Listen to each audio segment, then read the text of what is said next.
Go on. So first of all, I want to say thank you to the organisers. I have fought for human rights and stood up against human rights violations all my life for over 30 years. What we're saying here that we want to kick Israel out of FIFA. Why? Because complicitly the world knows what's happening there. We're not just talking about Palestinians. We're not just talking about Muslims. We're not just talking about the Jewish communities. We're talking about Israel. Israel as a state that is occupying land, that is killing people.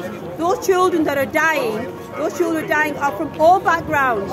And I say this openly as a Muslim. I had a Jewish sister here earlier. And what we're saying, let's kick this dirty politics out of football. Football is watched by billions of people across the world.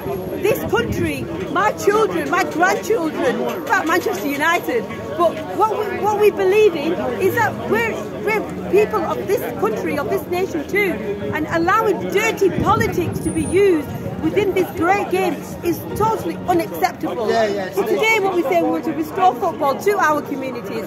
We want to ensure that the people that are complicitly supporting genocide, the companies that are supporting genocide need to be removed away from these great games. Oldham Athletic is an amazing team. What we say to these people, and the majority of people agree with us, they say dirty politics needs to be kicked out, genocide needs to be kicked out, racism needs to be kicked out. It's making people aware.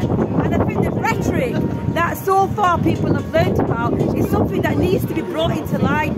We believe that anybody that's killed in any kind of war should not be involved in football. Whether that be a Muslim child, a Jewish child, whether that be a Palestinian child or otherwise. They need to be removed from being associated with this great game of Britain.